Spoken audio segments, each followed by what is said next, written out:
Okay, good afternoon, and thank you very much for coming to this press briefing by the European Union. We've got two speakers, Tomasz Krzysztof from Poland, Poland being the current president of the Council of the EU, and Artur Runge-Metzger from the European Commission. I'll ask them to make some introductory remarks, and we'll be happy to take your questions. We still have a few press dossiers at the back for those who didn't take one on Monday. There are still a few copies at the back. Please help yourself. Thank you. Okay. Good afternoon. Thank you very much for coming on the third press conference here of the European Union. And later today, the Conference of Parties will be discussing one of the most important bodies established in Cancun, and this is the Green Climate Fund. As we said in our earlier press conferences, making the fund operational is one of the European Union's priorities for Durban in terms of Cancun follow-up. This fund will play a key role in furthering both mitigation and adaptation in developing countries, as well as in cross-cutting issues such as technology transfer, technology cooperation between the parties. And last but not least, this fund will be helping to promote low-carbon development. We believe that the fund will have a positive impact on the economic recovery in all countries. This afternoon, the report of Transitional Committee for the design of the Green Climate Fund will be presented to the COP. And we believe that the format of the committee that involved high-level experts who have real understanding of how to make the fund a success has proved to be a valuable one and has enabled real progress to be made since Cancun. So that's why we welcome the report, its annexes, and draft governing instrument for the fund. The draft governing instrument is inevitably a compromise. And there are probably points that we, and also the others, would have preferred to see handled differently. But we believe it should be possible to agree the draft instrument as it stands, as a part of a balanced package here in Durban. It is a good compromise with positive outcomes for all parties, and in its current form it would attract significant funding. We believe it would be counterproductive to undertake further technical discussions on the instrument.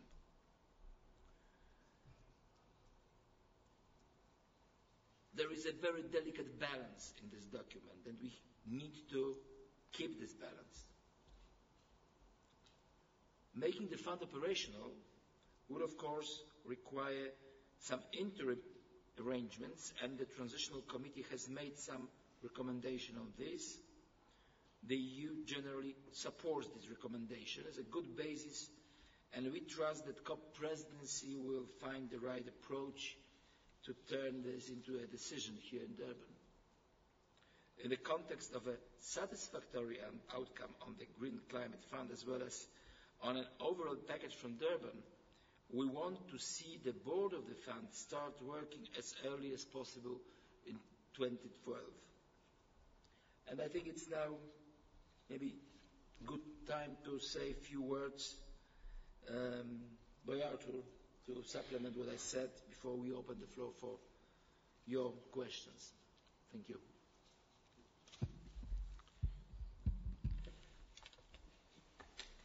I think, as Thomas mentioned, the Green Climate Fund will play an important role in both adaptation to climate change and also in terms of mitigation of emissions. And I think that in this context it's crucial to keep in mind that much more needs to be done to mitigate global emissions before 2020 if we are going to be able to stay below 2 degrees of warming. I think everybody is aware that the pledges made in Copenhagen and Cancun are simply not enough. The Cancun agreements have already acknowledged that. And the recent UNEP report confirms it once again, by showing that current pledges deliver at best only half of the global emissions reductions needed. Those who seem to think that it is enough for current pledges to stay as they are up until 2020 seem to be overlooking these facts, as well as the well-established rule of thumb that says the longer we wait, delaying action, the more expensive and disruptive it will be. And the greater the risk will be that we will not be able to stay below 2 degrees Celsius. I think this has been strongly underlined by the recent report of the International Energy Agency, the World Energy Outlook 2011. I think it spells out a clear warning that in only a few years we could be locked into a carbon-based infrastructure that would make it impossible to respect the 2-degree ceiling. And I think this morning, Dr. Pachauri from the IPCC, he reminded us that the increase in extreme weather events will also have extremely high costs. So from the European Union, we think delaying action is costly and is going to be dangerous. The message from science is crystal clear. We have to act now. So what's the European Union proposing here in Durban to act now? The European Union is pressing at this conference to quantify the ambition gap, to identify practical options for closing this gap, and to launch a process to examine how decisions can be taken within a year, and then in Qatar. Secondly, this is why we are also pushing in Durban now to set a peak date for global emissions, and that will have to be well before 2020, and an ambitious global emission reductions goal for the year 2050. Only that is going to give the long-term direction of the journey. Thirdly, we are pressing for new market mechanisms to be established in order to capture the huge potential for cost-effective emission reductions in emerging economies. And fourthly, we are pushing for emissions from international aviation and shipping to be addressed and a work program on agriculture to be launched. And let me underline, this is not things where we need to wait. It's things we can start as soon as we have taken decisions here in Durban. I've read press reports that the EU wants to delay everything after 2020. That's incorrect. We want to act also now. I think one of the key messages from the recent UNEP report, and I think that's a good one, and that should make us optimistic, is it is still possible to bridge this ambition gap by 2020. The key in doing so is accelerating changes, for instance, to energy systems, particularly by increasing energy efficiency and by speeding up the introduction of renewable energy sources. Detailed studies of the emission reduction potential in different sectors like industry, transport, buildings, agriculture and waste also confirm that bridging the gap is feasible with today's technologies. So the potential exists to solve this problem. One of the best ways to make sure this potential is tapped would be for countries to take on more ambitious targets. I think, as Thomas mentioned, this shift towards a lower carbon economy can also help the global economic recovery by stimulating innovation in new technologies, greater economic growth, and the creation of new jobs. I think this is the approach we have been taking in Europe when we are delivering on our current commitments. Just look at the figures. We have grown our economy in Europe since 1990 by around 40%. And we are on track not even on track. I think we might even overachieve our emission reduction target for the first commitment period under Kyoto. For 2020, we have put in place legally binding legislation to ensure not only that we cut our emissions by 20%, but also that we more than double the share of energy we get from renewable sources to 20%. By last year, the emissions of all 27 EU member states taken together were already 15.5% below 1990 level.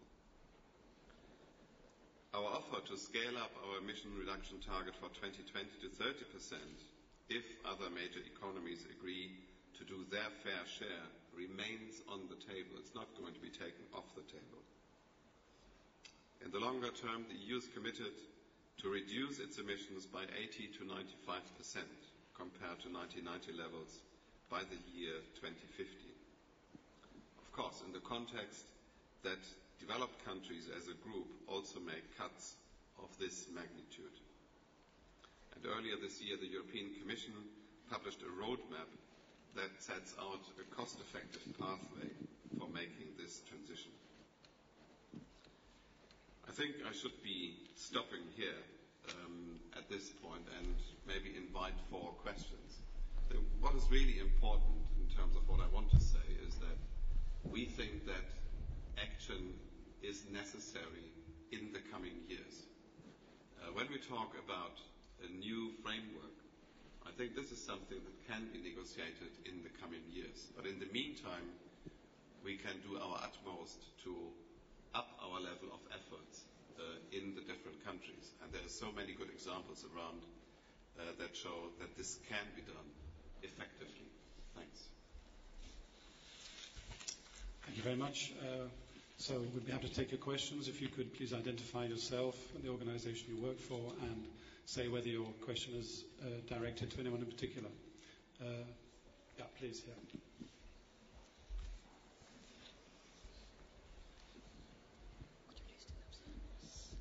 Susumu Kojima from NHK Japanese Public TV. Question to Mr. Nurmezga. You mentioned that actions necessary for coming years. I understand EU is open to second commitment period under Kyoto, but what do you expect from other major emitters like the United States? Thank you. I think what we expect from the United States is that they stick very clearly to their pledge they have been making in Cancun, and that they show very clearly that they are going to implement what they have promised in their domestic actions. I think they have taken some measures, but some more things need to be done. So that is clearly what we would expect from the United States. Secondly, we would expect from the United States that it engages on a dialogue to find more ways to reduce emissions in the coming 10 years. And to do that in a kind of collective exercise under the UNFCCC.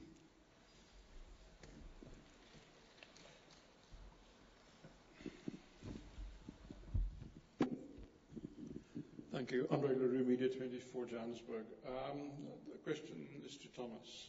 Could you be more clear on what mechanism, what institution should manage the Green Climate Fund? Thank you.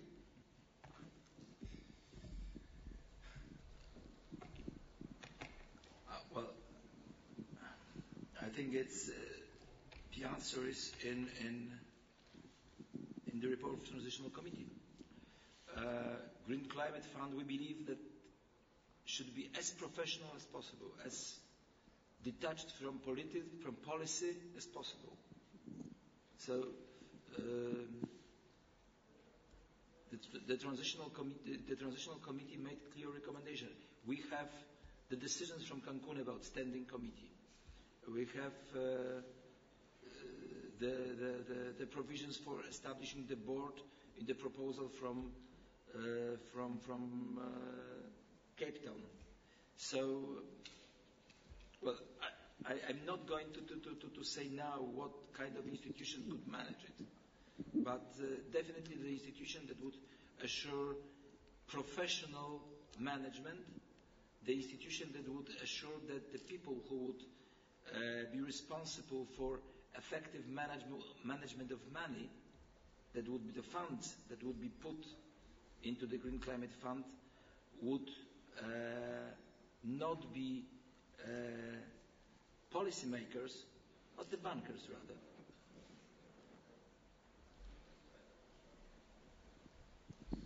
Hi, Mike Zabo from Thomson Reuters Point Carbon. There's just a bit of confusion as to the, I guess the length of, whether a second commitment period would be 5 years or 8 years. I'm just wondering if you could shed some clarity on that. No, there's indeed a discussion in terms of should we continue as we did in the first commitment period to have it for 5 years. So it means running from 2013 to 2017, or should we take into consideration what has happened under the Cancun agreements, that all the pledges have been expressed by the year 2020. And I think that's an open discussion that is being held. I think that will depend in the end also a lot on how we are going to chart the future in terms of the negotiation process. I've seen commentary in the press that says the 8-year period would put off or delay action or ambition until the year 2020. I think that is incorrect, because certainly what we want to see when we engage into a new round of negotiations that should start next year and that should be concluded by 2015, that as soon as we have concluded those negotiations, the new action or the new agreement should enter into force and commence. I think that is what we have been seeing, saying there is a date of 2020 where we say, okay, it should be no later than 2020, but it doesn't mean it shouldn't be before 2020. I think it should be as soon as possible in terms of what can be agreed. I hope that clarifies a little bit the confusion.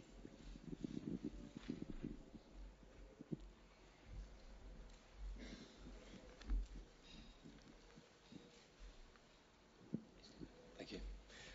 Tony Carney, Independent Newspapers. Mr. Metzger, I've got three questions related to aviation. Very briefly, is Europe reconsidering the tax and carbon measures which are imminent in the light of legal challenges that have been raised by airlines and other groups? If you do go ahead with the ETS system, are you not worried that it will lead to a dispersion of hub airports to nearby nations which are not subject to the taxes? And finally, what action do you see, if anything, coming out of Durban on the issue of aviation taxes? Thanks.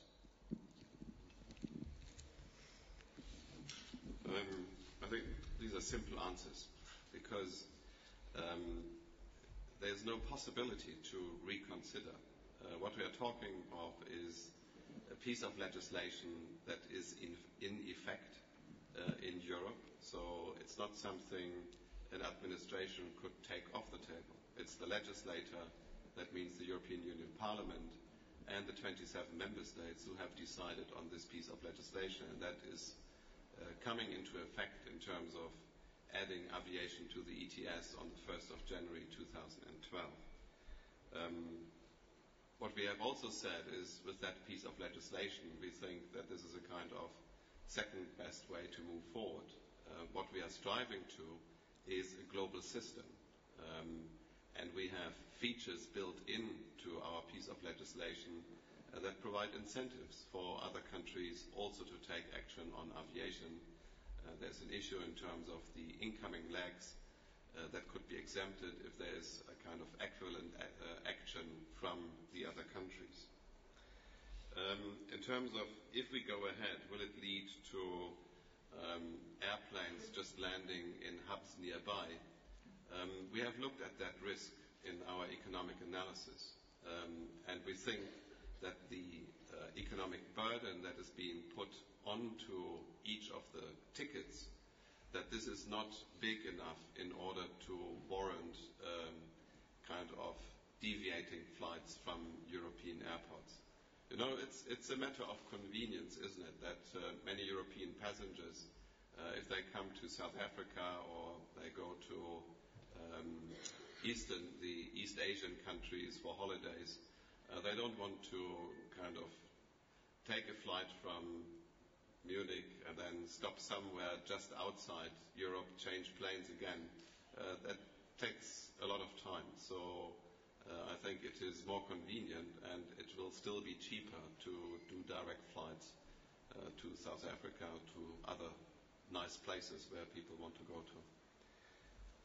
In terms of what we can achieve on aviation here, it is true, it is one of the most difficult topics in these negotiations.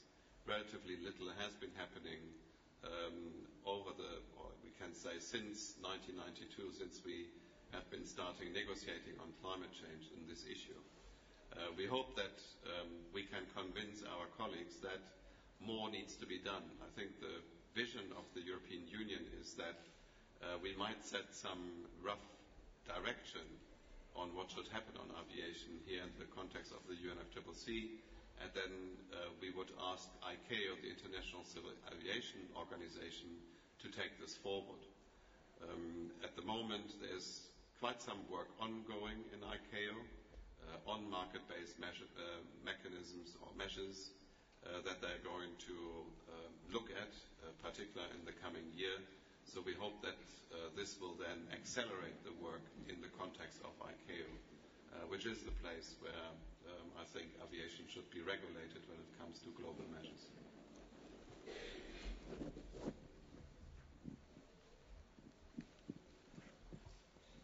Lady here. Sorry, yes. Could we keep another microphone down the front so we don't have to keep going backwards and forwards? Kathy Adams, IRN USA Radio, and just a point of information.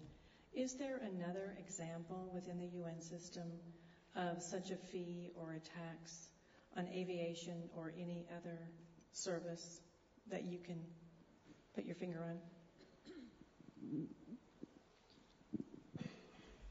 No, in terms of where aviation is included in an emissions trading system, no, I think that is the only example. Of course, I think everybody, if we fly around the world and we look at our tickets, there's plenty of levies, taxes, and charges put on, like airport taxes, kerosene surcharges. So there is a whole raft of little pieces of money we are paying when we pay our airline tickets.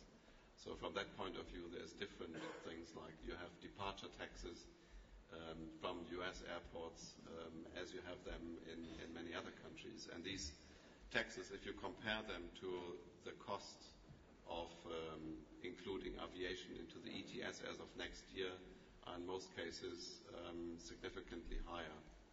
But this is the only one that is globally focused.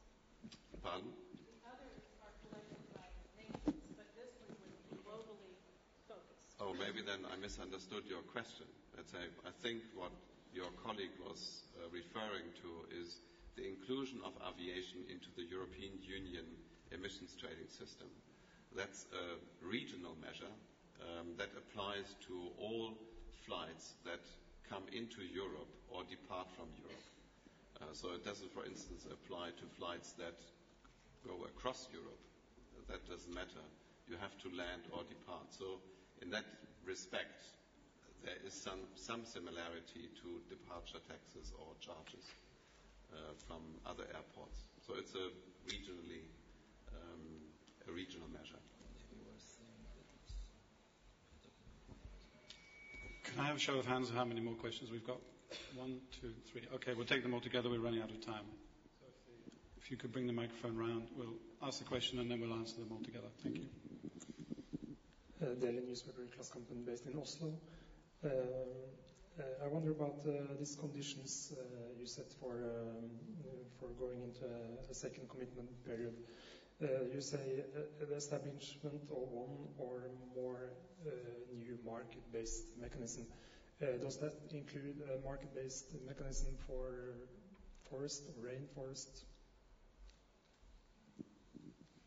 Okay, no, we'll take the three questions together. If you could bring the mic to the lady over. Oh, you have one. Okay, please Colette Clark from the Financial Times. Just to follow up that question on the EU's conditions for agreeing to a second commitment period. We've seen some statements this week from some of the basic countries. They're not very impressed with that, and they think it's actually shifting the goalposts. And I wonder if you think this is just week one negotiating or making negotiating positions known, or in fact, does it mean it's going to be very difficult for you to get this through?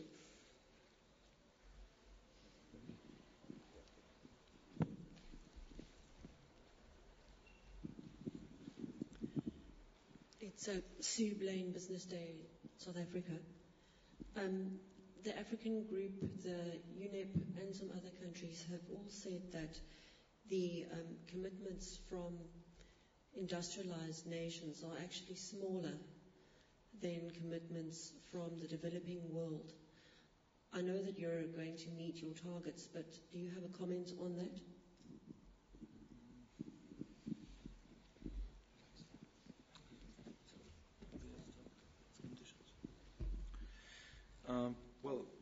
So let's treat all three questions jointly. So I'll start from maybe the conditions. Well, yes, indeed, the market-based mechanisms are among the conditions, because we believe that we need to create the incentive for businesses to be a part of the solution. Market-based mechanisms are designed to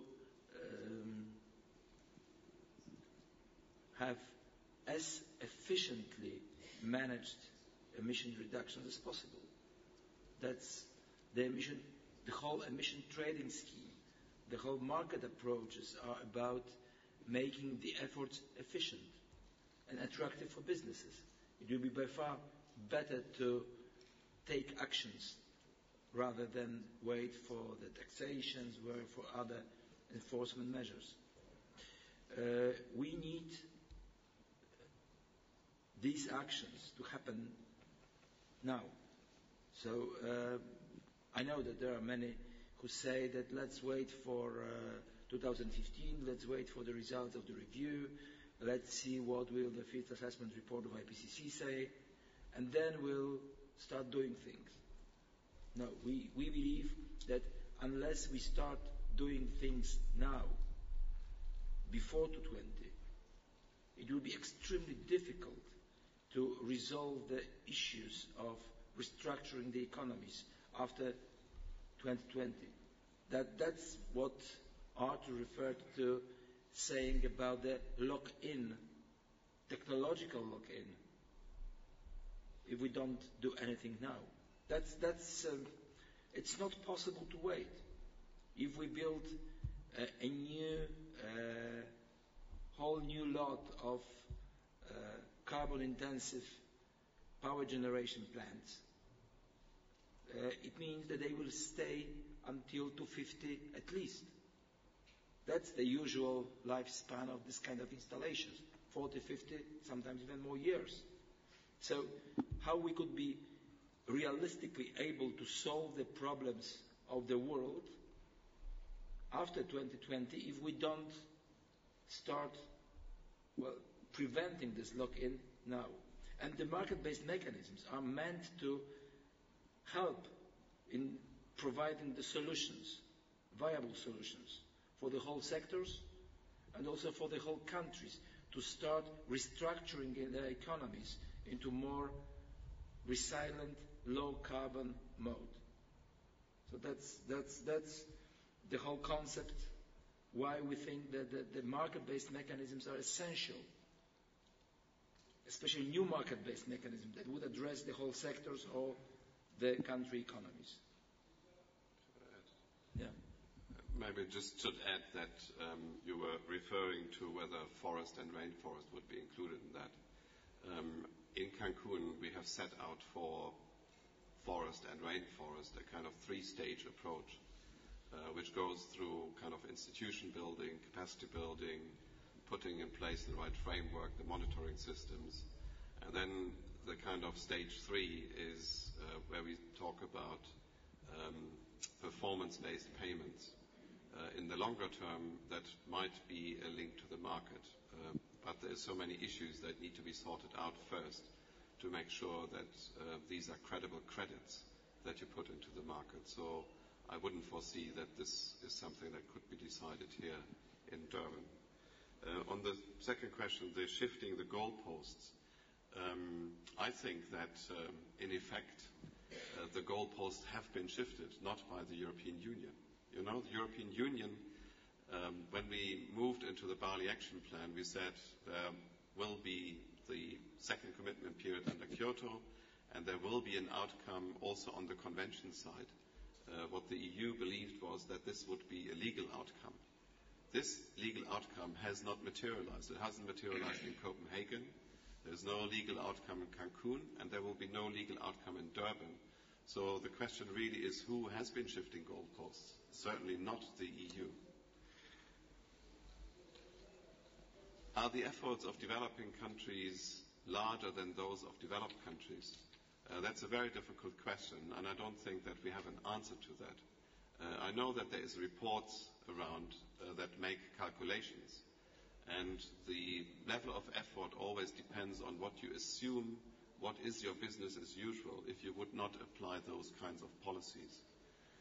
And there's very different assumptions for this business as usual round. So in some calculations, it might turn out that developing countries do more. In other calculations I have seen, they say developing countries do little more than, or some developing countries do little more than business as usual. So it's something where we need to have more clarity, and that's the reason why the EU is suggesting that we go through an analytical process as of next year to look at the level of ambition of the pledges that we have from Cancun, to have a better understanding of that.